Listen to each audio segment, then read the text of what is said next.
join us on the face-off. Gentlemen, welcome back. Meadow, what happened? Oh, man. Oh, it just had to pack up shop, you know. Oh. There's a lot of good memories in this box. Memories?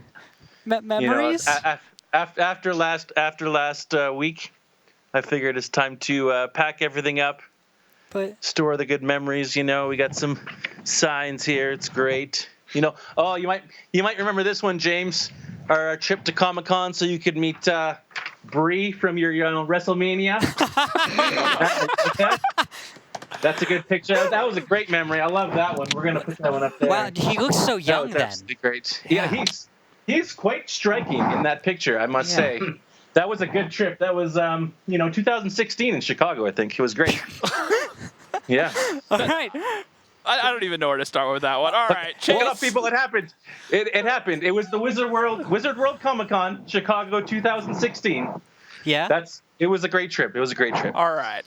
Chase, you're sitting over there. We haven't seen you all this season. Glad to have you on the face-off. Yeah, first time this season.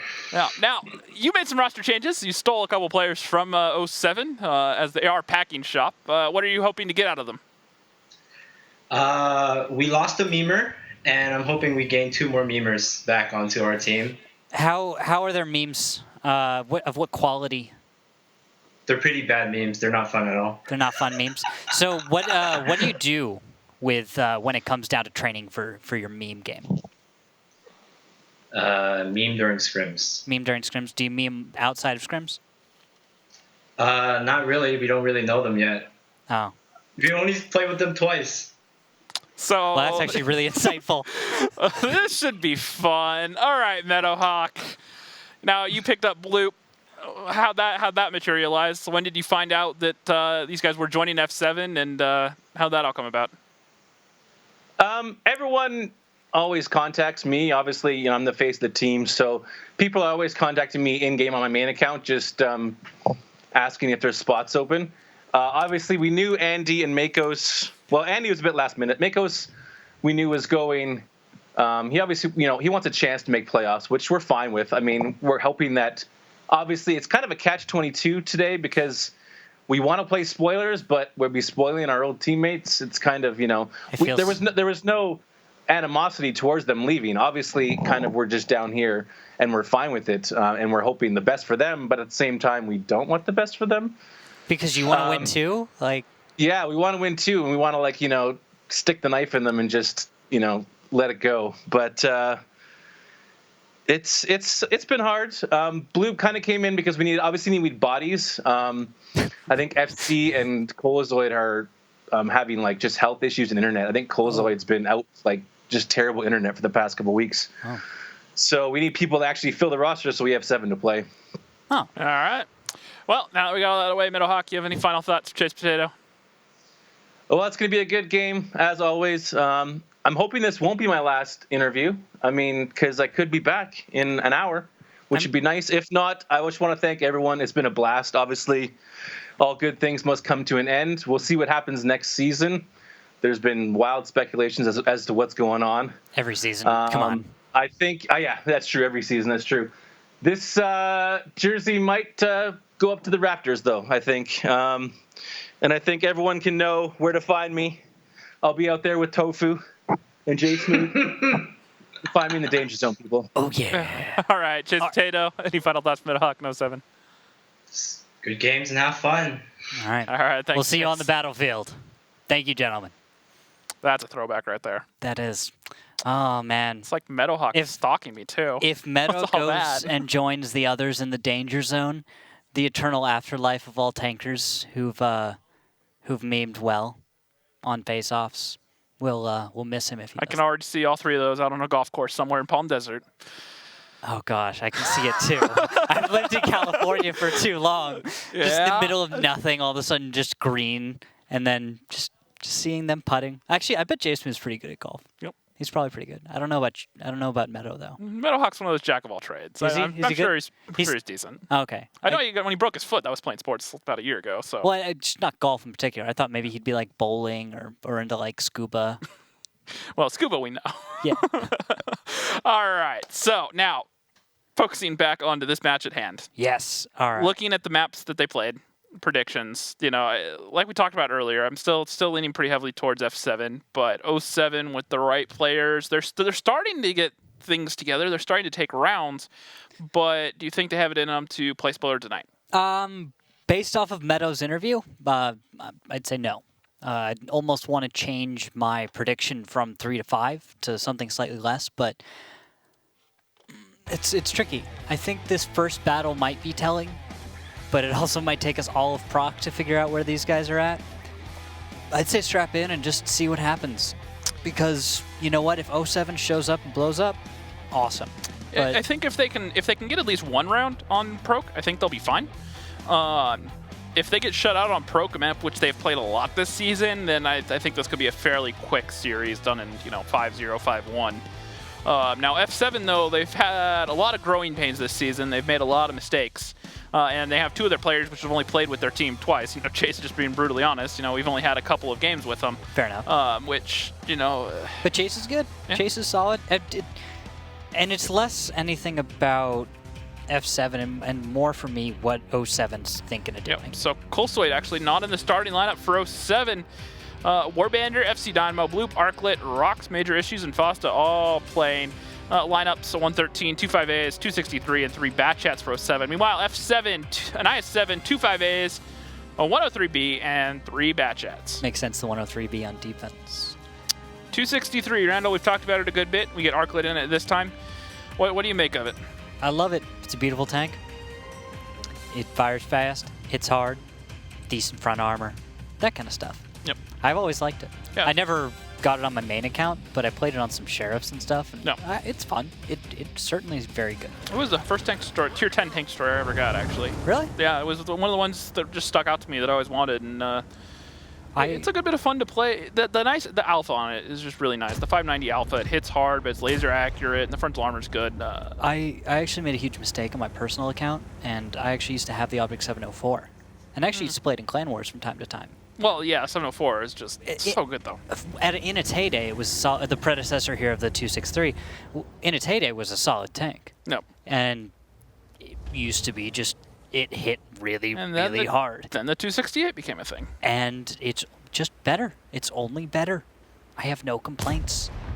But I do regret selling the 704 so I could buy my IS7, and then, yeah, it's a long story. But Yeah. Well, we've been reminiscing here about tanks of old, just a couple of opening scout runs, everyone pretty much holding passive, no big opening plays.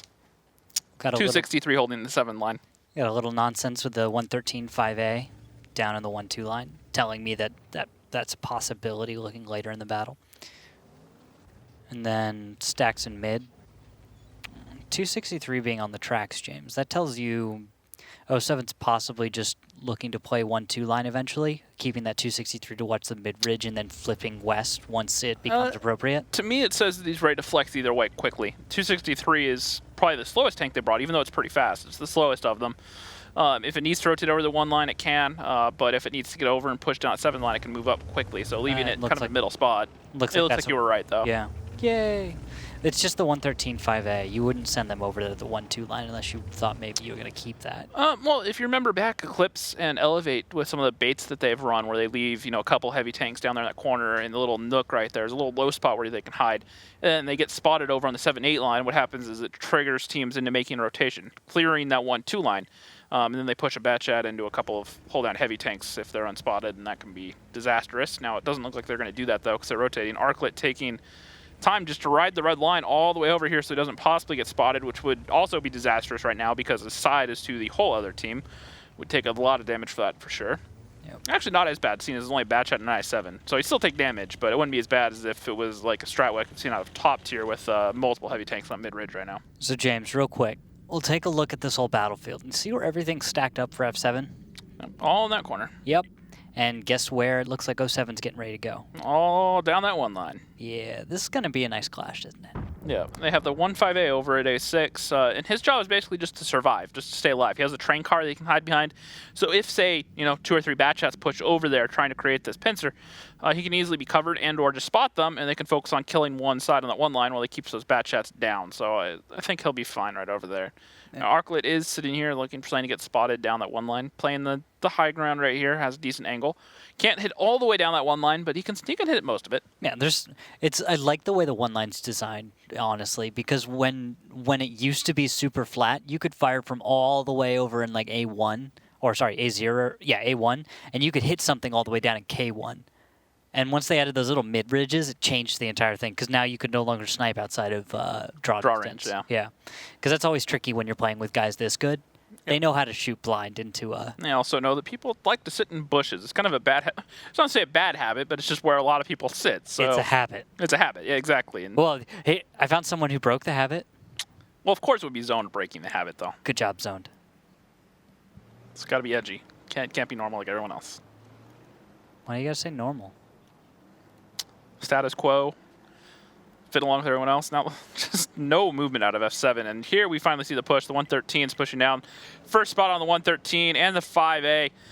Expect to see Makos open up here as soon as they cross this little ridge they were talking about. Open up. First shot coming in, landing short. But now that they've crossed the high point, most of these guns should be able to start getting damaged. And actually, the Batchats have been holding their shells for the moment. They want to wait for range. You got to wait till they're in range. Don't want to waste those shells. As Fosta is managing to actually avoid a lot of damage so far. This is quite nice for him. And you can see Andy Pan's nicely done. He backs himself out. At the same time, Knight in the middle of the map is taking fire. Looks like that'll be coming from FC Dynamo and Warband, or Batchats doing their job. While Fosta finally sees Zoned in the 5A. Zero's up, but that's a holdout. So they can't spot Makos in that red line in the bushes. They'll know roughly where he is, but they can't see him. He should be able to just farm some nice damage. Fosta knows this. He's going to push forward, and this is where the point of no return happens. If all these Batchats can just permatrack one of these two, they should have the burst here to just annihilate them. And Arclet's actually going to push in a little bit more. They still have not spotted Makos down there. They have some idea, but they're bleeding a lot of HP. Meanwhile, on the middle ridge, the Batchats are actually swarming Knight. They are trying to take him out in the middle, and he's down to a one-shot. This is not going good for F7 so far.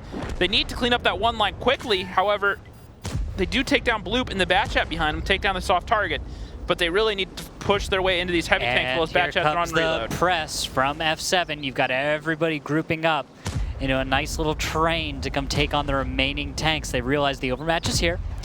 You guys have the opportunity. Just get there. Andy, in the same time, trying to get some shots on something, is kind of blocked and is only able to find Warbander. Focus fire not really finding its target like it should. And that was a costly hold for F7. They should be able to beat 07 all the same here, but that did not go as well as I would have expected. They didn't do a good enough job on the heavy tanks there. When Knight went down, when you're losing a heavy tank like that, you know that those Batchats are spending the shells, and they had the overmatch on the one line, but they really didn't capitalize on it. Yeah, and that's kind of the struggle there. And now it's a 4-4, where actually hit points are about the same. Zone actually didn't pin that shot onto Arclet, though. Yeah, Arclet's actually making himself a rather tricky target. Credit to Arclet. You can see he's using a wreck as cover, and because of that, the only thing Makos can see is only just barely the top of that object 263, and it looks like he's actually loading HE at this and now point. FC Dynamo's pushing over. He takes a lot of shots. Warbander is going to join him fully loaded with that Batchat, and they're actually going to find Halo. Spirit has shots, though. He's going to start returning some shots, and Rox is pushed along all the way in this low spot. Problem for Halo, though, is it's so low on hit points right now. He can't afford to be shot at all. Rox, though, moving out like he does right there, that's dangerous. Makos should pick up Rox here. Spirit takes up Warbander. Makos finally spotted, though. And that's great for 07 if they can manage to get some shots on target. It's a 3v2, though. Arclet stuck here in the Batchat, getting some distance, trying to open up a new angle, a different approach. Makos actually takes a shot. He's on fire right now. He's burning down. He should put it out in time, but Arclet knows where he is and gets the kill. Nicely done, And Zone Arclet fails to get another penetrating shot. Arclet just playing the hold down off this tank right now. He's playing it well. Another HE shot from Zone. And now FC Dynamo, that Batchat that was kind of overwatching Arclet's position, is going to decide to move in. He realizes Arclet doesn't really have the opportunity to And Arclet takes out Zoned. This is how a TD can do work. He just found good cover. Everything from 07 is kind of pinned. Well, everything from F7 is kind of pinned, sorry. I understand for everyone listening out there, it probably sounds really confusing listening to us say F7 and 07. They're such similar names, so apologies for that. We'll try to be a little clearer, I just realized. But 07 with Arclet about to clutch this. F7 stayed Now, grouped up. Spirit's actually gone out of here unspotted. Now, he is at 406, so he is just above average. He needs to get the shot off first. He is spotted. NFC Dynamo gets the hide-off roll, takes him down. And that's A point up on the board. 07 gets the first point. Not bad, 07. Not bad. I have to credit that more to a misplay from F7, I feel, than... Now, don't get me wrong. 07 definitely capitalized on mistakes, but I feel that F7 were a little bit too sloppy with that hold down there. And I agree. Yeah, I totally agree with that. I think what ended up happening in a lot of ways is the guys from 07 actually were well spread out, and everyone from F7 was too clumped up. The Northwest defensive positions, while generally effective, it can't really be the only position that you take, especially with the team size that we have. Because they lost out on all of their control in the ditch. If I was going to be critical of F7, when Knight was being overmatched, the Batchats got in position to take him down in the middle. Yeah. At that point, that meant that they were stuck down in that pocket and they were going to lose that tier 10. They needed to make a play happen then. You cannot afford to let a tier 10 go down for free like that. Yes. And they knew that those 113s were in front of them. At that point, that is when they needed to make sure that those tanks die. And they tried to simply to play the corner games, let Makos farm. If you see, they just kind of worked this ridge here, and they stayed back. They didn't commit. Makos did farm this, by the way, for 4,688 damage. But that wasn't enough, because Andy, Knight, and Chase didn't get much out. Because I want to note something, and this feeds into your point more, is players like Andy were getting blocked, and the clumping wasn't as organized from F7, showing a little bit of inexperience with each other. Yeah, now looking at the damage here, Makos did make that work, though, once again, being a TD master. 4,700 damage, 1 kill, 120 fantasy points, being outscored by Arclet in the TD opposite, picking up the 3 kills on 4K damage, 124 fantasy points. Spirit Walker, also an honorable mention there at 70 fantasy points. Second page, Rox, who hasn't played much at all this season, 2K, no kills, 48 fantasy points. Zoned, firing a lot of HE shells there, only getting 1,200. And then this is where the problem comes in. Chase Potato only getting 2 shots of damage. Knight only getting 2 shots of damage before he goes down. That's no surprise there at Knight. But then Andy Pan's also 2 shots. With all those Batchats clumped up, I guess my point is this, is they tried going heavy versus Batchat in a ridgeline game, basically playing the corners there instead of committing with the Batchats, using the burst and the speed. They tried to snipe stuff, and they didn't kill the tanks quickly enough. You let the consistent fire tanks get multiple shots off while they simp with each other. They didn't cause the chaos that I felt they should have in that situation. Agreed.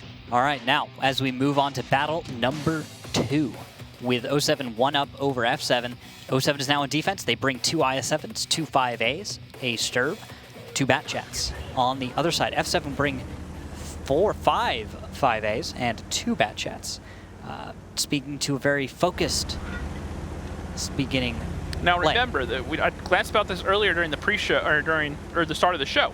This is a map that F7 have not played all season. This is their first time this season, outside of maybe some scrims, playing on Prokhorovka. And the reason it's important that you note that is, of course, because experience in a live situation as opposed to practice is invaluable. You're not going to get the same experiences for your players. You're not going to get the same pressure as practice. And because of that, there is something to be said about that. Bloop is spotted. He's getting roasted. He was trying to get to a passive spot. But a little aggressive. He's taking a lot of damage, and he's in full reverse now, trying to back up. And now he's finally in a bush. Don't know if you realize, couldn't blind fire be coming that direction? No, he was definitely spotted at that point. Yeah, but now he stopped.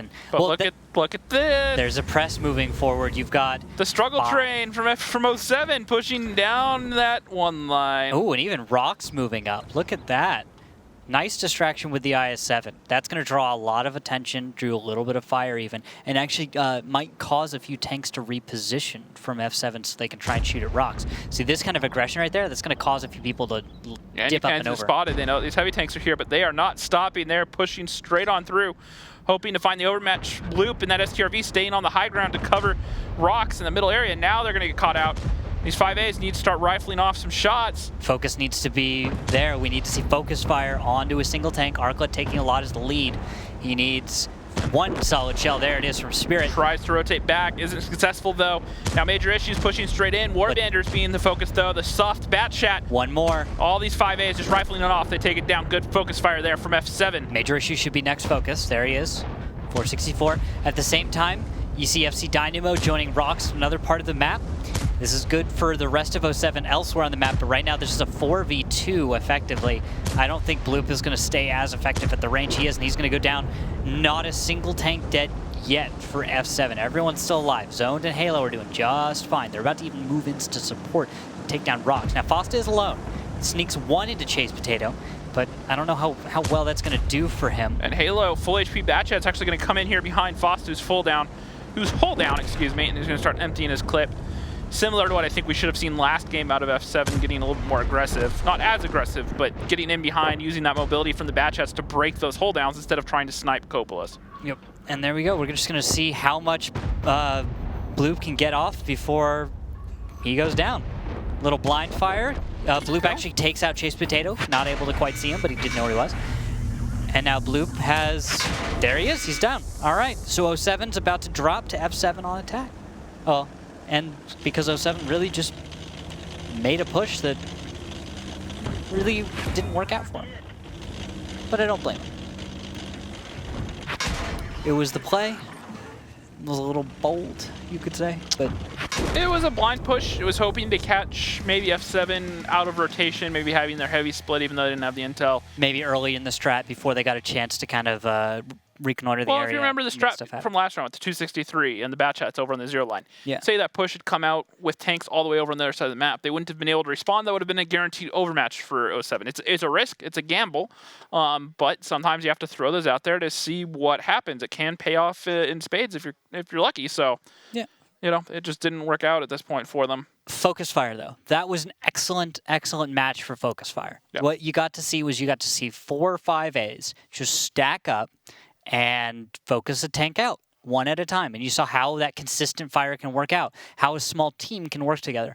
And I'm glad we got to see that because very rarely do you get to see the lesson in such a straightforward situation. You have an attacking force of 4, well, 5 if you count the support, against a group of 4 5As. Those 4 5As, because they're able to consistently fire, were able to destroy every single tank before it was able to reach the front of their line. Yep. Now look at the Amateur Knight putting up good, solid, almost 3K, 2 kills, 75 fantasy points. And then Rocks coming in there in their 2,760. Antipan's Makos also doing decent in those 5As, along with Spirit Walker. Fosta, another 2,301 kill, zoned in the Batchat, 2K, 48 fantasy points, not bad there. Yeah, moving on to page number 2. You can see Bloop in that 103B, not able to get as much damage as he wanted. That's, I think, due to range mostly, more than anything else, and the position of the And FC Dynamo also struggling there. Yeah. Not getting any damage. That hurts when you don't get any damage off. Especially in a Batchat. Yeah, Batchats of all things. But from time to time, it'll happen. So there you go. But it does tend to be telling when you end up losing a battle when someone does no damage. You're like, oh, okay, well, that's one of the factors. Kind of hard to avoid. Yeah, and I will give my hats off to F7 in that game just for the focus fire. Their echelon with their 5As was solid. They picked targets. You could clearly tell that they were, they called that one tank. They made sure they focused him down before he could rotate out. So, it was a good pick there onto Arclet to start. And once that kind of momentum starts and you get that extra gun lead in those sort of back and forth brawls, it can really snowball. And at that point, they were close together. They could echelon, they could cycle HP. And at that point, 07 were just kind of stuck up a river. That they were. No paddles in sight. And as we move on to a map with no water in sight, Ghost Town, Fosta in the 113, 250 Bs, 2 Mouse, and 2 5As for 07, a full heavy lineup. On the other side, F7 will be bringing 2 113s, 250 Bs, a single Mouse, a single Type 5, and a Batchat played by Halo.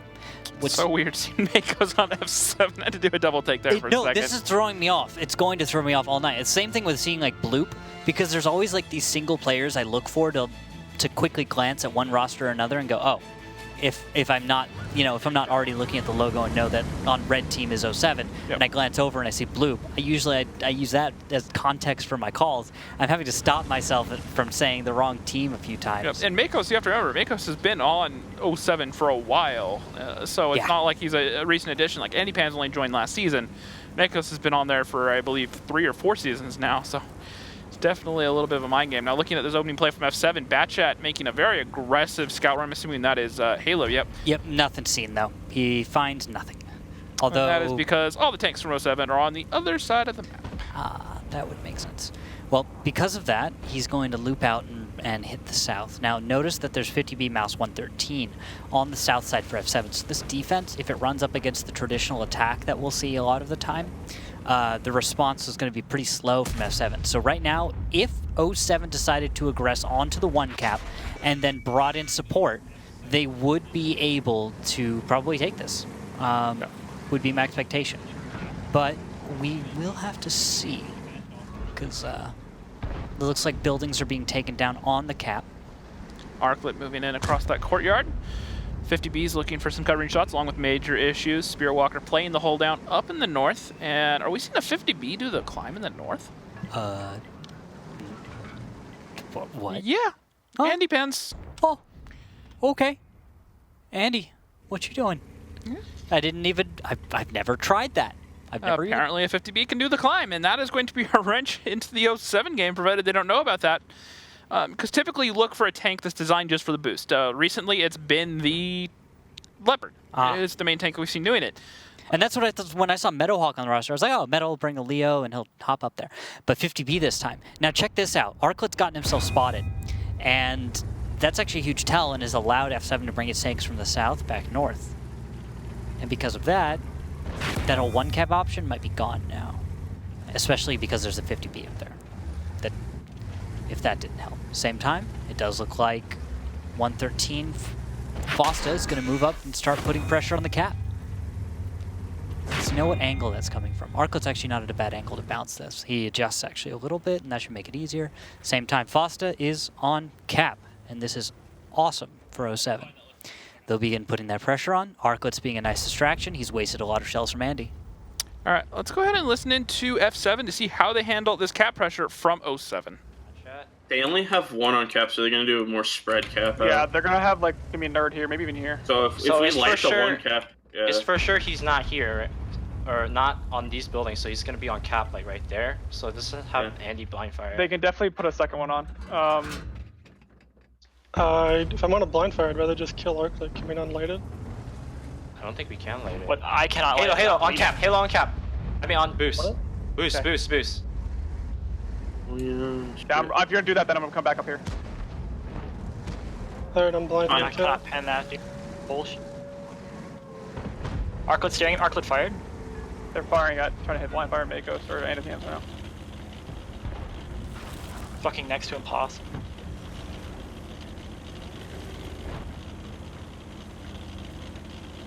Explain Gets what spotted by you the do boost. so we can't light him. We can't light him, Andy. Mouse You're going to have to blind fire. shouldn't light. I thought Halo was going up. though. Yeah, he is going up. We'll have time. I'm spotted, I can't. Mouse spotted him. It's fine. Just blind fire it, Andy. Could you just go to this corner, Chase? Yeah, I can. We need a better plan now. You gotta cover me, though. Spot. We need spot. Do I need to do that? Because that's the No. They're going to put another tank on. Reset, oh my reset, god, nice. nice. I got it. We gotta reset, Nice, we gotta nice, reset. Set the brake shit. It's easy now. Yeah, I need to go do so. I'm going south. I can't. Go south, just go south. I can stay. Do you want me to stay north now? 999, cover this cross because they're gonna push me. Yeah, I will. Halo, come here. Yes. Come by me. Where do you want me, in this side or this side? Can you come and help this out? Yes, I can. Flank- I can flank, come over maybe? here. Yes, I can come into that corner with the mouse. I'm actually gonna die here. Fuck. Hey, can you come in? Dude, they're just going to push around. Foster 2 shot. I survived. They're just gonna push into here. If we can get the Batchat and the 50B just watching this. Batchat on the side. 50B out on the... They're off cap. They're off cap. They're off cap. How can I not pen this mouse's side? Yeah, I have shots. For some reason I thought I did. Okay, if you can, get out. 50B, get out. 50B, get out. Batchat just do a flanking fire. I just started clipping. It's 2 cap now. It's 2 cap. Get off. Andy, get off and help out. Nice. 113, just come back in. 113, just come back. I am. Just I'm play gonna hold down. shoot there. 113. Hold on. Okay, 50B's out. Where do I need to come? Should I kill Fosta? If you can, or just play safe because they have the 50B there. Just watch me if they push. They're going to push me, it looks like. I know. No, Yeah, go get Fosta if you can. These two guys just go get Fosta. Yeah. Right. No, play close to the ridge. Play close to I'm the actually ramp. just getting back. Oh, that's 50B. Okay, yeah, I can't. It's fine. I'll watch 50B. Okay, I'm praying. Go, let's get Fosta out. One more. I'm ammo racked, so you need to hit this shot. Be behind me. We need to kill that Wheezy. I can just. Yeah, I'm going to go kill him. Big Wheezy. Oh. I only have 2 left. Nah, I'm gonna finish him. Knight, go in. Knight, you gotta go in. Knight, Yeah, you gotta go in. I'm pushing Going right down. now. Watch out, Meadow and. Okay, yeah. Nice. I have Meadowhawk? 1. Andy, just use your shot on Meadow. He's burning. Nice. He's burning. I have a broken turret. Still need that. You're still Okay, focus. Major issues now. Nice. Major issues. No Coming in. shots. 50B. 50B? I'm gonna die. I can counterclip this I'm dead, 50B. I can counterclip this guy. You should then, Halo. I think. Okay, we just need to kill the 50B now. Yeah, Halo. No, you just need to drive it major. I'm Drive it major. pushing in. No, I was gonna kill the 50B. Oh, Halo can get the. No, he. Don't go in, Halo. You can't full clip him, but you can do a lot. Yeah, that's You can do a fine. lot. I'll be there in 10 seconds. I'll be able to get a clip into him too. I'm just following. He's just crossing. Okay. Oh shit. Sorry, Halo. Sorry, Echo. I have 1 left. Echo, they're both one. Well, he's a one shot, and the other guy's a What's the high other roll. 50B? Yeah, 50B's both 165 or something. Okay, hey, Alex and Halo, no, cover me. let me come down. Yeah, zone, don't go in. You want me to clip? Yeah, just clip it. I'm out the east. Major's crossing back, I think. I'm just gonna hold. They're gonna gonna push try to him. get back out this way, so just. Nice shot. I should be able to Nice. get a take. If he crosses this, I'll kill him. They're Yeah, all guys, one shots except Just the chill. one No, guy no, who's just 490. chill. Just chill. Yeah. Just follow me. Wait for Halo to reload. Oh no, I didn't clip. Oh, but you only have 1. Yeah, I know, but They're yeah, all one shots except for the one guy who's got 500. we want to just push. Yeah, Knight, just push. I'm Okay. balling Knight in. As long as Knight hits his Nice. shot, it's an easy push. Got Just him, going. Knight. Let Halo get the kill. I'm clipping now. I'm clipping now. Echo. Ram, blocking Halo. for you. Ram. To clean up. I did ram. The cleanup crew. GG. All right. Sounds like F7 was having a fun time with that one. Yeah, seemed like Yeah. they're gelling decently. Seeing something we hadn't seen before. 50B doing the climb up there. Yeah. I'm not sure if that was something stolen from other regions or if that was just something they figured out on their own that they could do. I wouldn't doubt it's been seen somewhere before. Yeah. Yeah. But looking at the post game, Knight did a phenomenal job. Puts up a 4K and a mouse. It's too bad overall, just because it looked for a moment like 07 was doing just fine. They were in it just to start until the cap resets came through. Once Fosta got reset. That blind shot from Andy, Yep. that was, by the way, blind. That was Yep. He had no idea that tank was there, or he hadn't context clues, but he couldn't see, and Yep. so he Well, and targeted if perfectly. you look at his stats, 21 shots fired in a 50B. That's Yeah. more shots than most people get off in an entire match. You have to be trying to put Yeah. out that volume of fire Yeah, usually. 12 hits for 8 pens, so he may have also gotten a couple shots that hit there that just didn't reset, which would have led to additional confusion. Well, I watched when he was putting those out. He systematically took down 2 buildings in front of the capper. Put one out that actually bounced off a turret, and then the second one managed to go low enough to the point where it was a pen. Yep, Knight, top fantasy point scorer as well as top damage there, 4K, 73 fantasy points. Andy Pans in the 50B, another 2,900, 3 kills and 70 fantasy points. Warbander, FC Dynamo, and Major Issues all having pretty decent games for 07, but just not enough there at the end. On the second page there, honorable mention, all the way down at the bottom, Spirit Walker, not really able to get into the fight, 1,400 damage. He tried to get a few resets and lights, but just got kind of put into a difficult position to play, and only got 23 fantasy points, and Arclet actually somehow got 60 despite only doing 1,200 damage. That would be for a few different reasons. I think spotting and also damage blocked would have been a factor because of where he was. A lot of those shells that were fired by our 50Bs that didn't seem to pen or hit anything, right onto him. Yep. Now teams will switch sides. It is 2-1 in favor of F7. Lineups coming in: a Mouse, 3 T57s, Wow. 2 5As, and a Leopard 1 from Meadowhawk, like we were talking about last game. F7, on the other hand, 3 Mice, a 57, 2 5As, and a Bat Chat. There we go. I was wondering when we see that, but 3 T57s on defense. yeah, that's the strange thing for me too, That's James. kind of scary almost. But we how- talked a lot about 2, but bringing 3. It depends on how they're going to roll them out, because I see 2 of them moving together. I see FC Dynamo and Arclet. 57s, in my opinion, you can play them passively as long as there's tanks near them. They cannot play passively by themselves. Here's my thought, and follow me. I'm not saying it's necessarily a great idea, or it isn't,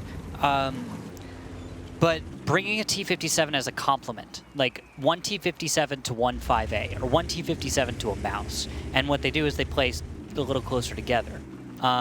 In this case, it doesn't seem to be exactly the concept, but in a way, I see how it can work out. You've got Arclet and FC Dynamo with a consistent fire tank nearby, so if you do want to just shoot something and destroy it, you've got options. Yep, and the mice for F7 actually trying to blind fire the climb, trying to find Meadowhawk. They kind of know where that Leopard 1 is most likely going to be. So they're just trying to rifle some shots off, but so far they've not gotten any connections. Yeah, he's in a bit more of an obscure position, not the most common. He's brought plenty of HE shells as well. Good job, Meadow. Although you gotta watch out. That's a slippery little slope right there, as the Leo just kind of slips on down. There we go.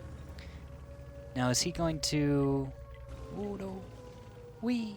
Sorry, this is fun to watch always. Just when you're a medium and you're just like, oh, I just want to sit on that one perfect spot. But then it happens that... And look at this aggression from F7. They've pushed all the way around in the south, and until that 5A just got spotted, they hadn't had any of their tanks lit. There is the bat shot is zoned all the way over on that 0 line that is going to find them. And looking at this lineup from 07, they don't really have anything to go counter him out except for that Leopard.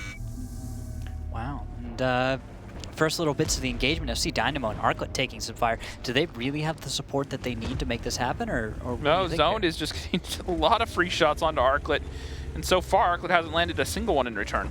Oh, and there we go. Looks like, yep, Meadow was able to get a reset onto Chase Potato. He'll be able to throw one onto Halo as well in just a moment without too many issues. Gotta love those long-range heat shells. But one of them gets caught by cover. That's elsewhere on the map, though. As right now, the rest of F07 are trying right now to make their way around the southern bend while this hold on Cap happens. And, well, Meadow is doing an excellent job. Because of that, looks like F7 is going to abandon the entire endeavor, giving Meadowhawk a free 1,171 damage. Even puts out a little blind fire at the end of it and gets connection onto Halo. I mean, what more could you ask for? As look at the hit points, James. Still F7 in the lead there, but in part, I think, due to the T-57 choice. But not bad as far as damage dealt so far. 07's holding their own in a way. Yeah, 57's regrouped with the rest of the tanks back up in the north, except for FC Dynamo, who they left in the south, or Arclet, excuse me. And he's just trying to work this off angle towards Spirit. FC Dynamo with Bloop now in the north and Warbander. At this point, if you're F7 and you're trying to climb to this, you need to try to find some sort of overmatch or some way to let your 57s get a good, solid clip off. Right now, they're just kind of playing the trade game, and because they're down so much HP already, if they keep up this rate, they'll just end up losing it in another couple of minutes. Yes, they will. That's going to be the challenge. Now, 07, if they can keep wasting time, I don't know if that's exactly an option for them, is it? I mean, they've gotten the resets on Cap. They can try, but they're actively trading. If you're trying to waste time like that, you really don't want to be too engaged if you can avoid it. All right, and then Meadow actually left his hill. Speaking of engagements, we get the push coming out here from the tanks of 07, trying to find the overmatch onto Makos. And it looks like even some shots slinging in from awkward angles. I love seeing Meadowhawk trying to make stuff happen like that. But unfortunately, it looks like there's pressure coming back from Chase Potato, moving towards that one cap. Looks like pressure is going to come back for F7 after they've gotten Meadow off his hill. At the same time, whoa, in the south with Zoned. What's going on down there? You've got a 1v1. Foster's been caught out by Zoned. At the same time, there's this major fight. And because of that, looks like Zoned is just barely not able to get the kill. He's going to have to leave. But let's check out the main fight elsewhere on the map, as we have the large squad of F7 with 5 tanks up against, looks like only 4. Arclet has moved in behind, and he's managed to kill Spirit Walker. He's actually quite vulnerable, but in a way, that was excellent. Now he's going to be able to retreat. FC Dynamo is moving in and to kind of bait out. Halo gets a little too aggressive, and, well, FC is going to miss that first shell, but that'll work out. Not the greatest trade right there. At the same time, Warbender, Bloop, and Major kind of held their positions. I don't know if I agree with that. That could have been a mistake. Now Arclet's coming around, and Halo's trying to back off. And Arclet should be able to get a solid clip off here and take out Halo. One more shot. He's trying to dive for cover. And Arclet just only shot. Actually takes a shot from Zone in the background. Now that Batchat's finally reloaded. Gotta watch out your angles.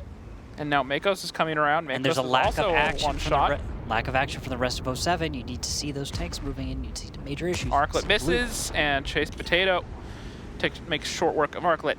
Yeah, those 5As needed to be doing work. They weren't.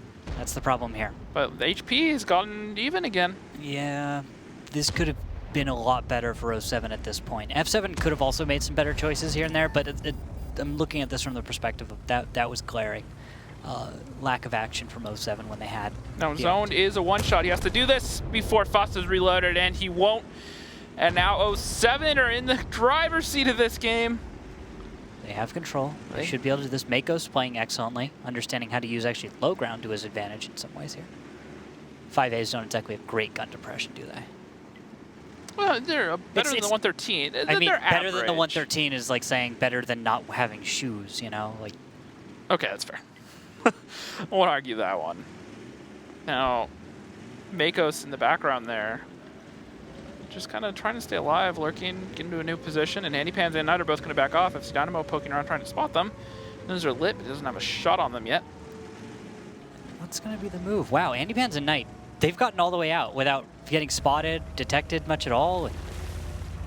07's lack of action might really come and bite them here. Although with Knight and Indy are finally being spotted, that does give us some options. Chase taking fire from FC Dynamo. One connection for 404. Second one gonna get the kill. Nice shot there from FC Dynamo onto the hatch of Chase Potato. Yes. Takes him down, and 07 just need 3 more kills to tie this series up 2-2. Not bad. Oh no, Major's taking fire. Looks like he managed to get himself chunked down. Did not connect with Makos. And we'll see, can you find a window shot? Looks like Knight's gonna find the window shot. And he takes down Major through a tiny gap. Nicely done. There we go, Warbender getting revenge onto Makos. Finally, a little bit of motion out of 07 that we were waiting for. And Bloop is moving around as he's reloaded with Meadow in wide support. This should be ready for 07 to clean things up. But these are 2 mice, which played correctly can do some work. However, it's over. There it is. That's it. And there it is, tying up the series. 07 putting another point on the board, so it is now 2-2, James. Yeah, they tied that up. Didn't see it coming, but you know, Yeah. F7 just got a little bit complacent. They lacked decisive action. They didn't kind of know how to respond to that push coming around on the south. And once they saw the bad shots down there, Yeah. Zone got some damage off. But after that, they really weren't sure what they wanted to do and how they wanted to go about it. It seemed very much like F7 was doing the kind of strategy where you have an opening play, and then the whole plan after that is whatever seems reasonable, right? Yeah. And whenever a curveball kind of comes in, and you haven't seen anything quite like that before, that's the one place where those strats really fall apart, because then it depends entirely on the caller's ability to assess the situation and make the correct choice. Wow, Andy got through that entire battle without dealing any damage. He lived till the end.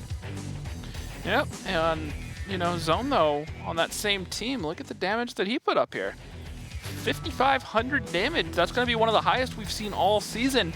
Yeah, in a bat chat, of course, too. In a batch on a Ghost Town, 135 fantasy points. But then FC Dynamo, Meadowhawk, Arclet, and Warbandit all running it up for 07, all doing pretty decent there.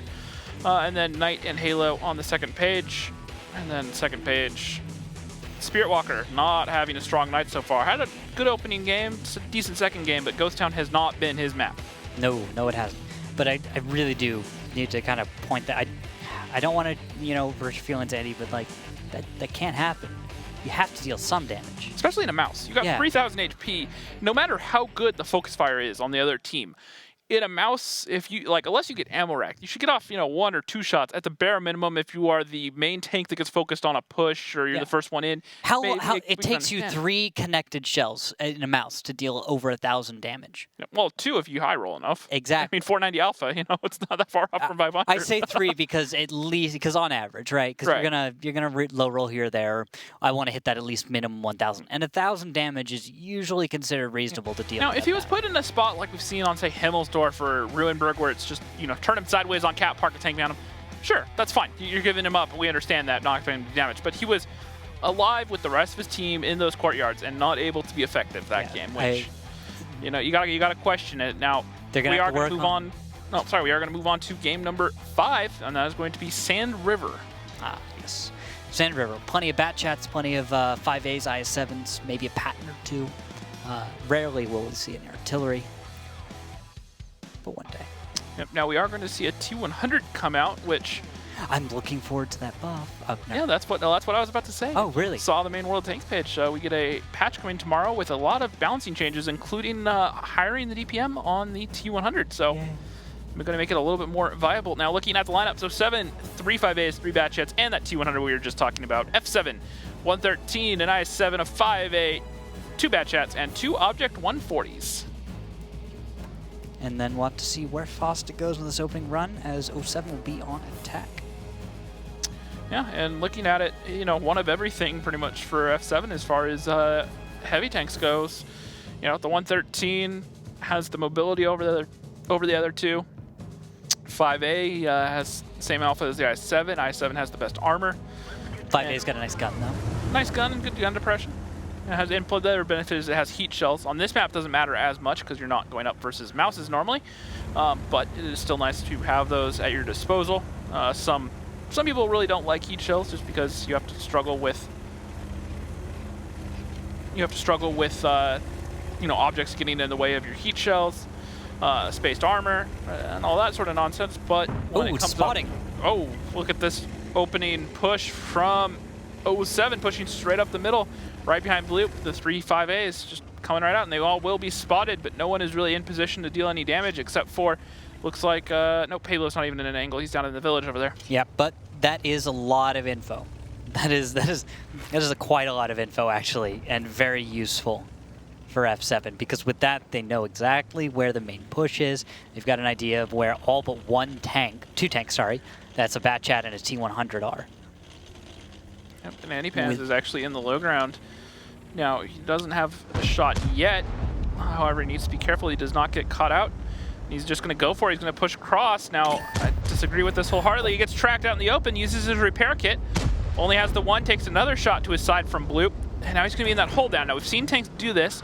Normally, it turns into a death by paper cuts. They just load up a whole lot of HE. We'll have to see how he can make it work. And is that a full pen, actually? Full pen on the cupola. He's actually in the wrong spot, isn't he? He's supposed to be a little higher up. He's in a decent and to spot. his right? It would... There we go. Yeah, he's corrected now, but it's still not perfect.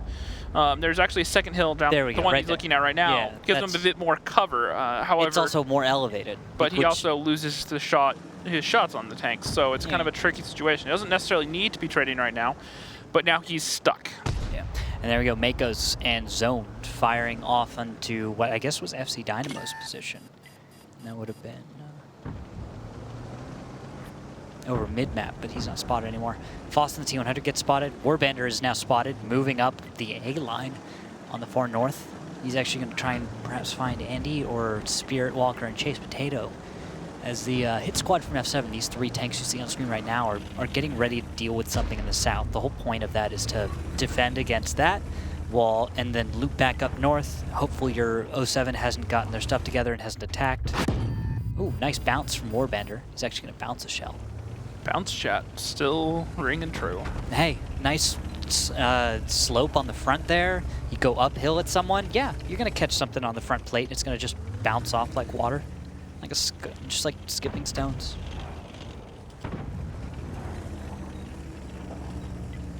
And then the squad here in the mid. Ooh, that's night taking fire, looks like. Where from?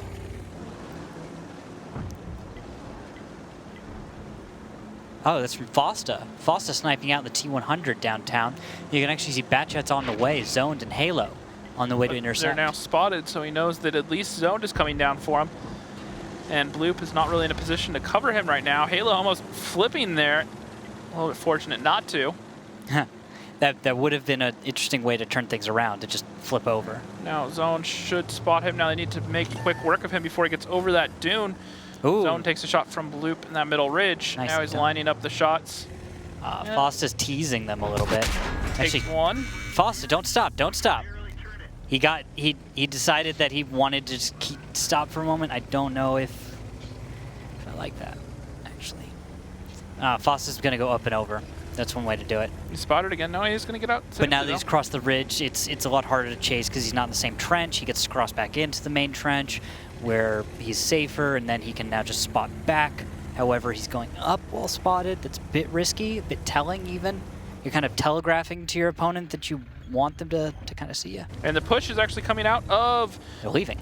F7 in the middle, or 07. They're trying to push around onto Knight. that Right. I7. Onto Knight right now, and he's going to start trying to defend as best he can. At the same time, Warbander moves onto Andypans in the mountains, trying to take advantage of that situation there. Yeah, Knight's still alive, has the kill onto 1, and Major Issue should pick it up. Actually, it's going to be Arclet. And now the Batchat's going to start getting in here in the south, no longer chasing that T100, and they're getting a good clip onto Major Issues, and they punish him and take him down. Arclet being the next one focused out in the distance. And now these Batchats are going to be out on reload, so this is going to be the last chance for 07 to get in here while these Batchats are reloading, and they're taking the high ground right now. Now the key note here, though, is there's actually 2 140s in the side of F7, so they're not completely reloaded right now. They're not defenseless like we see sometimes. Batchats fire all their shots, and they have to all reload at the same time, and then the other team just pushes in and just capitalizes on the fact that they don't have shells. Yep. Not the case this time, though. Warbander's able to get away and start his reload. Same time, looks like Bloop's going to try to get out as well. And 07's going to have to regroup and figure out what exactly they need to do next. They've got a high mobility group left. They don't have heavies, but they can at least try some hit and run tactics. James, the options, though, are pretty thin. Yeah, definitely. Now, F7 are in control right now. They are the defending team. Remember that. They don't have to do anything. They got 4 minutes on their side. As long as one tank is alive at the end of it, they're fine. Now, if I was them, I would probably put the priority on making sure that you got Fosta down in the south, if you can spot him again. Now, I don't know that they know that he's repushed exactly this far down there, though. The problem with dealing with Fosta, though, is on Sand River, with the way hills are. He can be so squirrely and hard to kill. Exactly. He could bait you straight into the wrong place, and you'd be there at the wrong time and go down. And that would be ideal for 07. So 07 wants stuff like that to happen. They want Fosta to play a dangerous game and just kind of flirt with the opponent and say, hey, come on, maybe you can put a shell into me. You just have to peek up a little more than you're comfortable with. Yep, no, I will have to say good response there from F7. They could have easily gotten distracted or overcommitted to killing Fosta in the south there earlier, but understood that they were vulnerable. When 07 made that push into the middle ridge, everyone responded well. The heavy tanks backed up into the pocket, got together. Batchats opened up that second angle and were able to cover them. So it's overall just a solid play from F7. That it was. And now they've just kind of restarted their line. Oh, Fosta starting a cap. Now that's something to kind of watch out for. What's the response there from F7? Now their response, if they do it very, very safely, if 07 can manage to set up the right crossfire, they should be able to handle this, James. If they don't, though, I mean 07. Nice reset there onto the T100 comes in. That was blind too. Fosta not spotted. Nicely done. Fosta's actually going to leave at this time.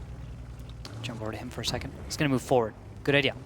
Recognizing that, yes, closer to the hill is actually safer in some ways because he can just drive forward and off and just go off into a... Let me use the mini-map. You can just go off into the forward instead of trying to back up. It's better that way. Because if you're taking fire like this, you just want to be in a little pocket right there. Now, cap pressure is going to start to build up here for F7. Or 07, excuse me. It's not going to be the last time I get that wrong tonight. Huh. Now, F7, on the other hand, once again, 2 minutes on the clock. They just need to get a reset or two, slow it down. Only real weakness at this point, provided they can't find a reset, is going to be a second tank jumping onto cap here soon and really speeding this up and making them need to respond sooner. However, Halo and Makos are already in a decent position to get the lights or emergency, YOLO light, if you will, if need be. Nice moves, nice moves. Fosta shifting on cap, recognizing that the blind fire is coming in a pattern, and avoids it. Because of that, Spirit Walker and Chase Potato managed to miss. Actually, they probably would have even gotten the blind shot one more time given the opportunity. And that's going to mean Chase Potato moving down. Fosta gets spotted. He knows that shot's coming in. Oh, there it is. Connection for 300. He's off cap.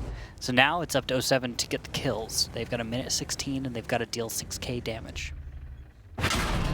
Good shot there from Makos. I think that that accentuated the point. Makos taking down his former captain and then putting one into Bloop. SC Dynamo, just waiting for reload. He's got 10 seconds left. Looks like Warbander's just kind of waiting. I don't know what for. Come on, just go in there, Spirit. Give me those fantasy points. Just go kill Warbander. Come on. Halo's gonna put one shell in. I think they don't want to play this too risky. Ah, there it is. Makos getting the kill, yep. Good job, Makos. FC Dynamo going down. Chase Potato kills FC Dynamo. Bloop is last. Let's see, who's got the shot? Who's got the spot, actually? No one does. 25 seconds left. Chase is just going in there. Spirit might get up on that ridge, but someone else is going to have to light for him. Nah, but he's in the trench now. He's safe until he tries to cross, maybe. Well, he doesn't need to. I don't think he realizes that. Yeah, but it's over anyway. 07 will lose no matter what here. There it is. That's the timer. That is going to make it 3-2 in favor of F7. Yep. Pretty standard stuff there, but good response, good rotations from F7. They played it, I don't want to say textbook, but pretty close to it. Just did what they needed to do, got the win, ran the clock down, got the resets when they needed to. Probably felt a bit weird to defend that time. 07 brought an okay strat, but it did end up... things kind of played out awkwardly, it felt like. Like the entire time, it felt like the pacing for 07 was not unfamiliar, maybe, or awkward. I said awkward before. I was hoping to find a synonym that might better suit the situation, but maybe you guys tell us on Twitter at WGLNA using the hashtag WGLNA. I think just awkward is just the best. I mean, that's how I feel about it. It was just the way it kind of played out. They got the aggression early on, and then they were able to kill the heavy tanks, but then the Batchats just got out and ran away, and then they tried to come up with a second plan. Now, hats off to 07 for being able to regroup and not just kind of falling apart, and came up with a solid new game plan they tried to execute. They did what they could. However, it was just at that point they just bled so much HP, they didn't have any heavy tanks left, and F7 were just in such a strong position. And once again, we've said it before, a lot of the maps right now in the league definitely have some defensive biases, but Sand River, I think, is definitely probably the heaviest slope towards the defensive side, regardless of who's playing right now. Maybe. In some ways, yes. The thing about Sand River that that players haven't quite solved, as it were, is how to properly break the map. Because Sand River has always been a map where if you step by step take control of certain little things, you should be able to come out ahead in the majority of situations. The thing is, it's the way the map is designed. You see the terrain, right? It's very fluid in some ways, sandy. And because of that, there's these tiny little nuances that you have to get used to. Until a few more seasons of this map come out, the meta will need time to evolve here, because that's what it's going to be. We haven't seen as many Blitz South strats, for example. We haven't seen full-on all 7 players go south, and that's a viable option for people. You just have to know how to make that work, right? Right. But I'll let that point rest there. You guys think about that at home and tell us what you think. Yep, top 4 damage dealers all belonging to F7. And then a couple people from 07 rounding it up on the second page here. Kind of, says a lot with the looking at the damage from the 5A, the 113, and the other 5A from 07. Really just not really able to get much damage off. Knight and the I7 only getting 1,200. Between both of them, that is, both teams. The heavy tanks not really being able to be effective. They just kind of went in. It was really the faster medium tanks that were able to do a lot of the heavy lifting that game. Yeah, and that'll happen on Sand River. Heavies will end up generally pinning things down while the mediums make things happen. Sometimes you'll get plenty of damage, but this time we're going to switch sides. 07 will be defending, F7 attacking. Arclet in the IS-7, 2 5As, 3 Batchats, and Bloop in the Object 140. F7 will bring 3 5As, 2 Batchats, and Object 140, and Chase Potato will play the T100. Yeah, so for a couple weeks we were seeing the AMX 13-105 come in for the cap pressure tank on this map. Being a little bit narrower, kind of easier to hide, smaller silhouette, but a little taller, right? A little bit taller, but more narrow, so you can kind of hide it, be harder to hit from facing certain directions. However, teams seem to feel that The T100 is the better fit because you can fit it on the low side of cap, and it's very minimally exposed. However, it's last a little game, bit more. It feels more comfortable in combat. Yep. Because the 3 shots that you got in the 105. Yeah, that's kind of just the overall feeling a lot of people have about that 105 is it's kind of just a bad bat chat. It's too skirmishy in a way that doesn't feel right, because you won't join a proper fight most of the time. It needs a certain play. You know, you need to join with those 3 shells with another bat chat. It thrives in kind of like hit and run / like guerrilla type warfare, where it's kind of go in, find a few shots, and then just drive away. Not even enough to really clip anyone out all the way. Just, but the thing is, you could accomplish much of that with the T100, and the T100 in many ways is objectively better. And faster, quicker, gets around. I think it's a better silhouette than the 105. I think so. It's shorter. It's not as tall. Yeah, and that plays a lot. Now look at this aggression from 07. Batchats pushing all the way in the south. They are getting around here, and they may find Chase Potato. These are the kind of plays you want. See those 5As in the middle of the map right now? They're going to be kind of a pinning force. We're just going to see them put pressure this way. Meantime, Batchats come on up, and everything, well, ideally this T100 dies. If not, well, that's because some bad things got spotted, so now... Yeah, the Batchats are spotted, and they're trying to leave, and actually no damage is going to find the 5A or the T100 as they could find leave. Something on the cross for the T100, but they need to spot him. I think spotting range is about right there. White line you just saw. Well, that 5A could take some shells. Batchat's going to get them behind. They're going to start unloading some shots, but they haven't found any connections yet. And 3 tanks on cap in the north, and 07 are not in position to deal with it. And looks like we're going to go to a listen and see what 07's saying in this last few seconds of defense, see if they have any options. Usually have a shot. It's 9 and 2 tanks. They have 2 tanks. I'm rear clipping. I didn't reset. Fuck. Oh, you fucking got it. Well, yeah, that's what happens. Like, you lost control. Because he puts you down in the house. We thought we might catch something there at the end with that listening, but looks like the shell didn't come in a fraction of a second too late. Yeah, and I want to share the thoughts of pretty much everyone playing our fantasy league right there. Is just going to be a giant. Ouch. Okay, so no one died. A not grand a whole total lot of damage. 2,000 damage between both teams that game. Ow. Okay, wow, FC Dynamo, Major Issues, Fosta, Metalhawk, Arclit, you're all going on the list. You got no damage that battle. Same with Halo, Spirit Walker, and Andy. The only people who did it were Blue. Hey, but if you're Halo, Spirit, and Andy, at least you get cap points for fantasy. Something? How many cap points did they get? Let's see here, 38, 38, and 24. Oh, fantastic. Yeah, that's... Yay! Woo! I wish we had a pathetic amount of streamers or something to let get down right now, just to have an underwhelming celebration. As many people call it, purple points. Yay! Get those purple points, guys. Oh man. So man. With that,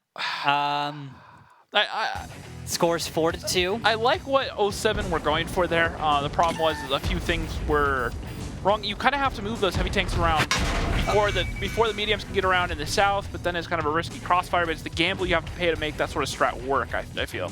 Yeah, 07 left an opening, and F7 took advantage. So that's what happens. That was pretty much that.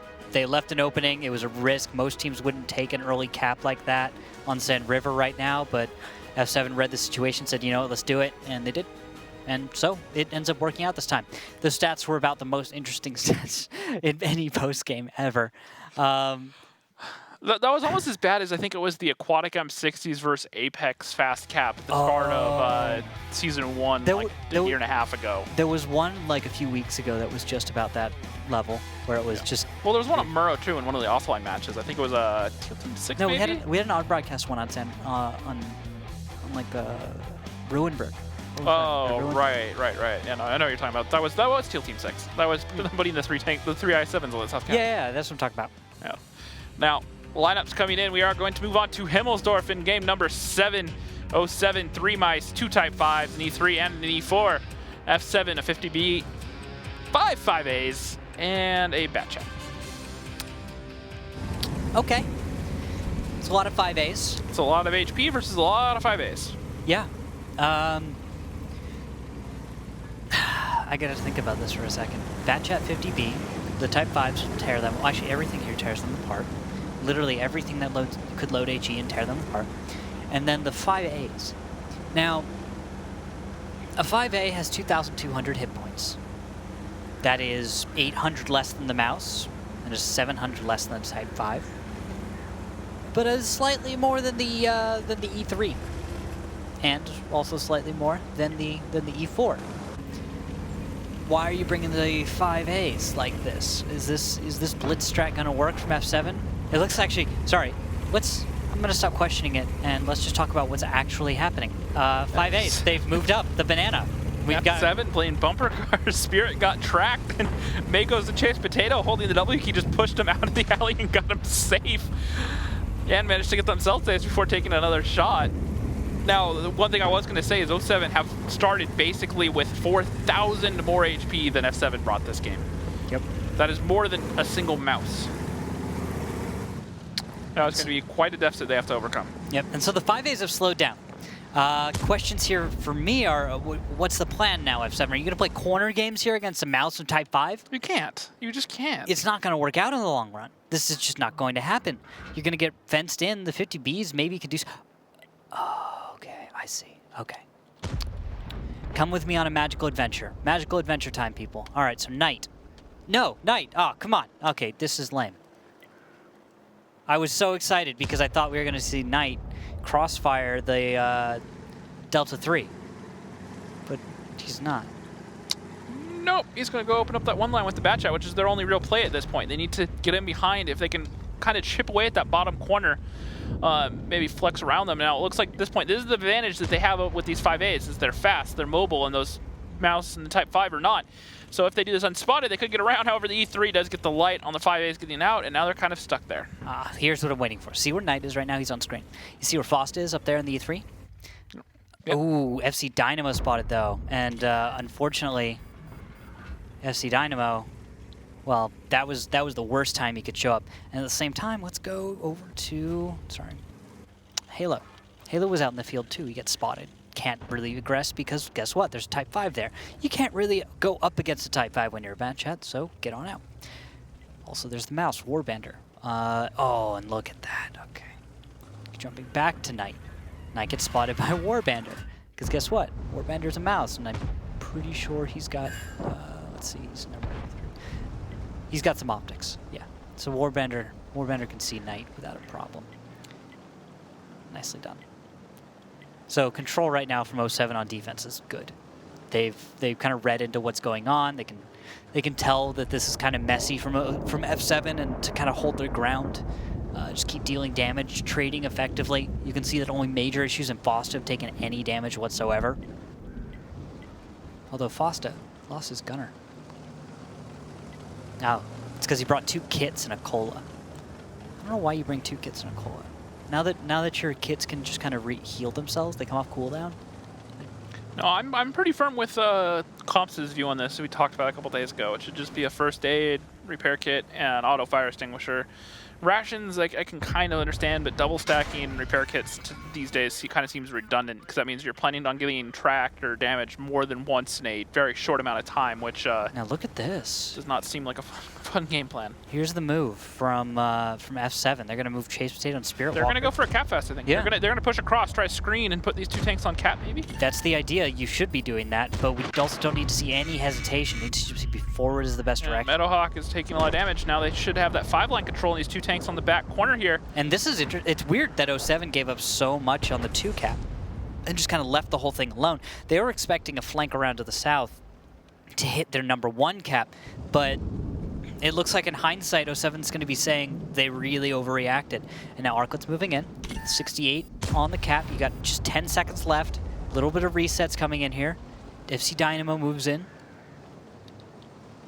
Let's see, can he get a connection? 4 seconds. Looks for Andy. Connection to Andy. Seconds, but he doesn't have the cap points. Then 1 reset comes in onto Spirit Walker, but Zoned is the one with most cap points, and he gets reset now. Now it's down to Chase Potato and Makos, and Bloop is pushing in behind, and I think this is pretty much over for F7. This is the last chance they have to get this cap, 8 seconds, but Bloop should be able to close in time. Yeah, this is over. This is over. Yeah, there's Bloop finding his target. He's Stay on target. And he's going to boop Chase Potato. And then bloop him in the face. There we go. Nice shots. Looks like little shots from downtown from Fosta. Knight in the 50B finds Fosta and makes his day a little bit more painful.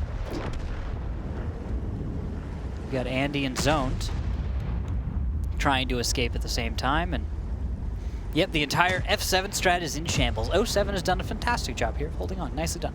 Tried to run the original attack defense strat on Himmelsdorf against the team that was here when it was happening. Ha. Yeah, not going to work. That many 5As is not enough hit points, not quite the right amount of armor. You can try to DPM your way through this, but the focus fire and the there was a lack of violence of aggression, I guess is what it's. Yeah, in my opinion, if they were going to make that work, what had to happen was the 3 tanks on the south end of cap needed to push across and really get in their face and really guard that top right corner at A6 from the resets. And make it as hard as possible, and just understand that if that cap doesn't come through, you're going to lose. Instead, they tried to play a little bit of both, tried to go for the cap and play the fight game, and they kind of stopped. Yeah. You can't. You got to follow through, because what F7 did there is, while they did kind of kill one tank and take control of an area, and things were close at a moment, you noticed that there were corners that players were allowed to just come around and then get shots on target. Yep. You need to make it so going around those corners is monumentally risky. They didn't want to commit to doing one strategy or the other, going for the kills or going for the cap screen, I felt. And that's kind of, being in the middle of the road, and in the middle of the road is where the suicide lane is. It tends not to go well for people that sit there for too long. I love that saying. Yeah, well. It's a good one. All right, nice last one, though. There he goes. All right. And that's going to be 07 bringing it back 4-3. Not bad. 07 showing the series to another game. Yeah, I'm glad this is the 07 we got today. They've now met the score line at minimum that I was hoping for. And here's to hoping that they can finish out the season very nicely. This is what I want to say. Yes, this next round is going to define F7 season. This is make or break. They need the 3 points. They cannot not get 3 points, and they have to hold this defense on Himmelsdorf. Get this? They have a outside shot still at making playoffs. Still not fantastic. They have to take on top tier. However, if they lose this, their season is done and dusted right now. Yep. That is how important this is. Their chances are already slim, but to keep that flame alive even a little bit, got to win this round right now. Yep. And well, if it goes that way, it goes that way. If it doesn't, well, then 07 will have indeed crushed dreams, and Meadowhawk will be joining us on a face-off again. He thought that might be his last. Well, it's going to take 07 doing it in overtime though. So if 07 have to win 2 more rounds, F7 it doesn't matter, because if they don't get this point, they're pretty well sunk. That they are. Taking a look at some of these this last battle again. Now, I will say mathematically it is still possible if F7 lose this. However, highly unlikely at that point. With top tier as their last match, that's going to just make it entirely up to Aquatic M60s instead of trying to control their own destiny. Now, looking at that game, Arclit, 4K damage, 3 kills, 100 fantasy points. He played that top corner very well. Knight doing what he can, almost another 4K, 67. 50B, nicely done. FC Dynamo getting some good resets there, some fantasy points. Andy Pants, Makos doing what they can. Good, got pretty good damage for what happened there. Point this out, Andy Pans and Makos, new additions to the team. Yep. Andy's struggled most of the night, finally puts up solid damage today in this battle here. So it looks like they're finally kind of getting more and more comfortable with each other. It was something to watch out for. If we'd seen Andy kind of low perform the entire match, I would have been a little more worried, but it looks like he's able to kind of turn a little bit of that around. They're getting more comfortable, and so he's putting up good damage now. Another note there, Spirit Walker only getting 10 fantasy points. He had a good first map, and then after that, it's been pretty much downhill for him. I think I chose him today. Did you? Yeah, he has the highest fantasy point average on their team. He's a consistent performer. However, tonight he's really struggling, whether it's the new additions to the team kind of throwing him off or just having a bad individual match day. I think overall we can say there's mistakes happening on both sides right now, but ultimately it's a lot of individual player stuff that's winning these battles. Yep. Now looking at the lineups as they come in here, 07, 2 mice, type 5, 250Bs, an E3, and a bad chat. F7, the team having to defend, coming in here with 2 mice, 3 type 5s, and 2 E3s. All right, nice and heavy. 07s though. Yeah. Down by about 1,000 hit points only. 2,000. 2,000? Oh. Just under 2,000. Yeah, okay. I forgot with the 950 and I went 880 and I was like, why? Oh yeah, sorry. Don't worry, Randall. I know math is hard. Yeah, I know. It's lots of numbers. I just let the game figure it out and RNG it for me. There's Fosta. Type 5's trying to open some volleys towards Fosta in the bat chat. I don't know, Fosta. With your turret up like that, the gun could catch an HE shell. Oh, I see what's happening. There's just a lot of blind fire from FC Dynamo and Bloop. They're kind of looking down the line, trying to snipe out. Zoned takes a shell.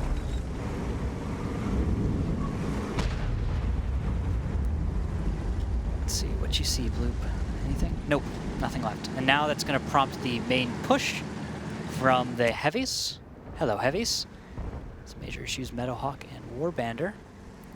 Looks like they'll start heading down the banana in just a moment. At the same time, you can see on the mini-map. Pause for a moment. Tank Destroyer. So, standard positions, standard positions.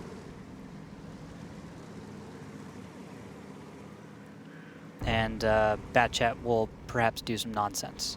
50B moves around and does whatever he wants. Oh. And it looks like another 50B joining them up on the hill. Yeah, looks like he'll just go up and around, so that'll probably be on the 0 line, focusing down that way. It says that there might be a 2 split on cap. It's more or less the way I view it as backup for Arclet, because that E3 is kind of vulnerable by itself. Tank gets up alongside it, can be in a bit of trouble. So 50B just an extra tank there, help get anything off if it gets around the sides. Yeah, we'll see Shut what that happens. sort of thing down. Now they don't have any actual real speed. And Whoa! whoa! Arclet, you were supposed to die slower. But he tried to cross. He tried to cross without getting spotted, but he got spotted. He got type 5 is what he got. Well, wasn't that a firing line with a number of tanks? That was E3 and Chase Potato? And Andy Pans and Zoned were around? I don't know that they had those shots lined up at that point. I think they would have been the ones to spot him crossing. Maybe. I don't know. That's weird, though. I was busy looking over at night on the one line. I was sitting here driving a camera thinking I was about to do a smooth transition into Arclet's firing position where I was going to just, you know, like, we thought we were going to do something there. But then, wow. And that is a giant gift for F7. It's like those moments when you're like, oh, he'll stop here. There's no way he's going to keep. Okay.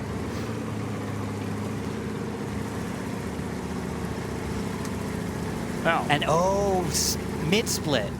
Yeah. Oh, okay, we haven't seen mids. We don't see many of those. Not a lot at all, actually. Where instead of going up on the east side, you're actually going up the mid road, the 5 road. The risk here, though, is the flank from the west. But I see FC Dynamo kind of waiting there. So we're gonna use some mini-map, James. We're just mini-map it up again. Are we going north up the 5, or are we gonna go around and up like this? Because we've got a Bat Chat as well.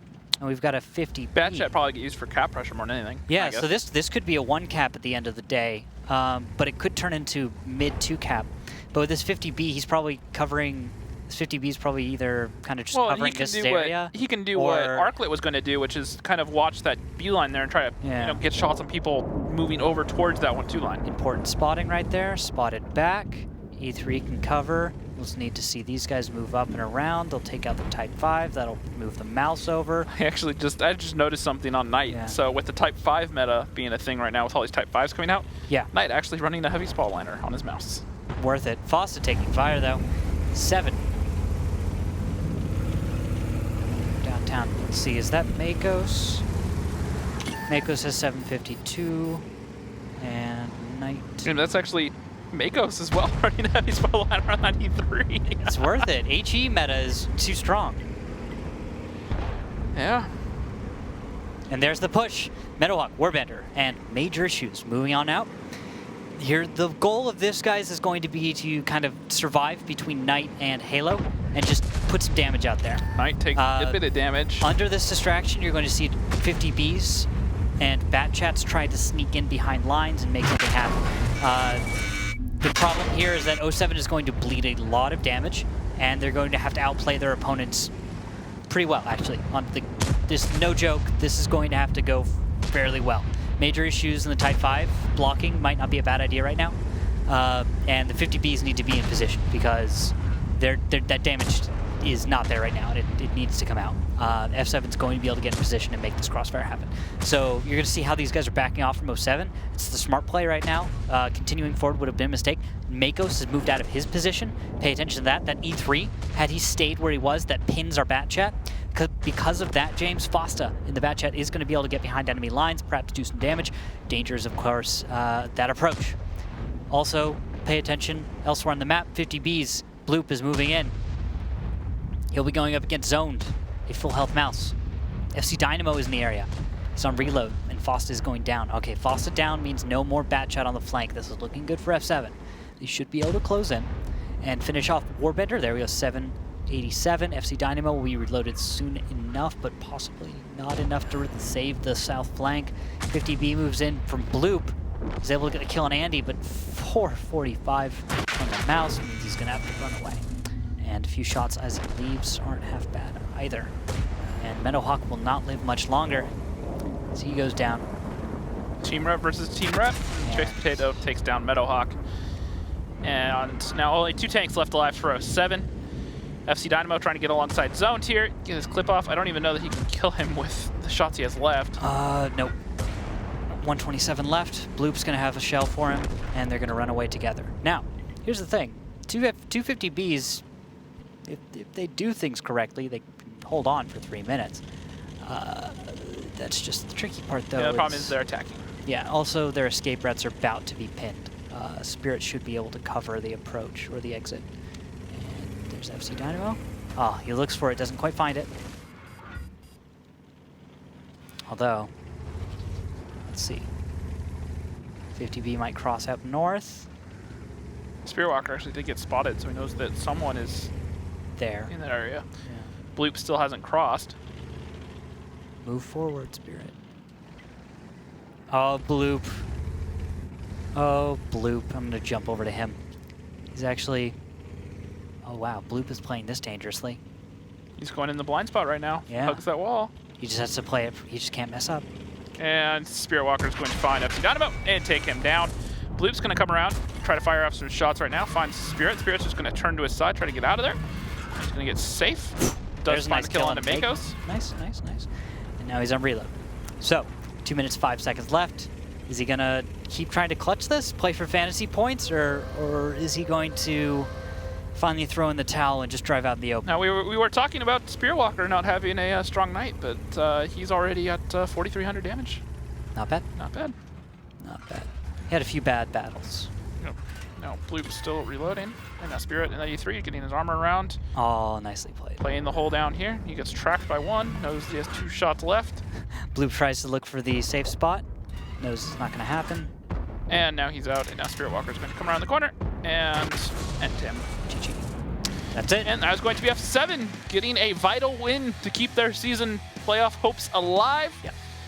And 07 just coming up a little bit short. They looked decent. They had some solid rounds, but just like all season, it just hasn't really been enough. Yep, just didn't come together for 07, but congratulations to F7. Picking up 2 new players, really making things work for them today. There's a lot that they need to work on still. I'm sure that they know as well, but...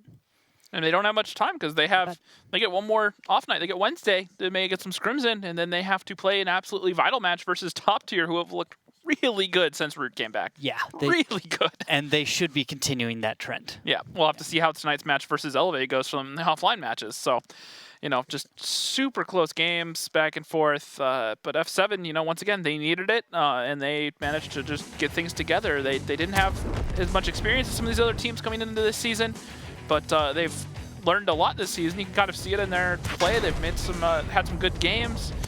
Managed to take down both Aquatic M60s and 07 both times. And the thing is, if that was Meadowhawk saying goodbye, I don't know, man. I just hope it was just. I hope he was joking. We'll have to see what's in store in the future. We shall. It's altogether scrappy match. 07 never really gives up, and that's always a pleasure to see. Now looking at the post-game stats, James, what stands out? Well, Spiritwalker and Bloop both having great games. 4,600, almost 4,700, 3 kills for Bloop. 94 fantasy points, and Spiritwalker at E3, 4,500, 2 kills, and 105 fantasy points. Not bad. Warbender, FC Dynamo, and Meadowhawk doing what they can for 07. Meanwhile, Zone another 3K, and Makos another 2,700. Excuse me. It looks like Andy Pants ends up getting on the board at all. There at the end, and then Arklet. Wow, Arklet just did not get to do much at all that time. It's too bad there. But looking at the match stats overall, Makos is going to come out ahead today with 448 points. Right there in second is Zoned, 422. FC Dynamo, not as often picked up, puts up an almost 400 there. Yep, and the Warbender, and then Spirit Walker, who's one of the normal fantasy picks. 346, that's actually not bad considering how rough he had it in those middle games. In fact, he was able to claw out that much. Is pretty impressive. Not bad at all. So, oh yeah, second page. Another 400 fantasy points, not bad. Bloop, respectable 258. Andy Pants, another 258 there. And then major issues, Meadowhawk and Bosta all kind of struggling to get in there. Keep in mind, Meadowhawk did not play every game. Yeah, and also let's put something in mind there as well. The new players for F7 today, those are Andy Pants and Makos. Those two players, per our pregame interview, I believe, it was Chase said that it only played like 2 matches, or I'll clarify, battles with those guys before this. So with the amount of practice that the team had, I think they managed to make it pretty well. No, exactly. You know, you can't, like I said, they only played with them twice before, but they felt these were changes that would help them improve their team overall, pick up some new memers. Now, speaking of them, we can actually talk to Chase Potato right now, who's going to join us for a winner interview. Welcome back. Hey, how you guys feeling after that win? Pretty good. Yesterday our scrim didn't go too well, and also I sort of took over calling a little bit now. Okay. So I'm back to calling with Knight. So yeah, and it apparently worked out well today. There was a couple miscommunications, but we still played well as a team, honestly. Yeah, I didn't want to focus too hard in a negative aspect on the new players for you guys. That's Andy and Makos. But it was quite clear at some moments that players like Andy were, I hate calling him out individually, but that he was not quite in the right spot with the rest of the group, and it seemed like it seemed like he was trying to do the best he could, but it seemed like he was struggling. Like I think there was it's the some simplest struggle. way to say it. Thank you. Were you guys noticing that, or were we really kind of were we perhaps projecting more so? I didn't really notice that at all. Okay. It was just you can't really blame RNG, but there was a little bit on proc, but I don't think Andy didn't understand anything. I think he did pretty well today. It was just maybe we lack chemistry still, but we could still work on that. Yeah. But there's one game left. No, of course. We just wanted to kind of ask, because what we see out here is of course, that third-person view. And to you guys, like, your view of everything is quite different. Speaking of, go ahead. It's like I was going to say, the Sand River game, you guys were basically gifted there. Kind of walk us through how that kind of developed and when you recognized that they were that far out of position. What was the decision-making process that went on there? Right, so when I did my scout run, I saw one Wheezy, and I thought he was going to stop, and then he didn't stop, so I kept leaving, and I saw 2 Wheezys, and then we're just like, go cap. Pretty obvious they don't have anything to reset. Even if they had something, we had 2 bat shots up north that could just rush and kill it, probably. No. And they were out of position, so we could farm them as they come in. Yep. So knowing where 3 tanks were, let you know where the whole rest of their team was in turn, basically, is what you're saying. Okay. Right. Yep. Fair enough. All right. Jason, you got anything? Nope. That was it. That was my question. Chase Pino, any final thoughts for your fans out there? No, just go chase Poto. All right. Thank you for joining us. Congratulations once again on the win. Thank you. Thank you. Yeah, pretty decisive stuff there. Like you said, they had some games where they're definitely struggling. Andy had some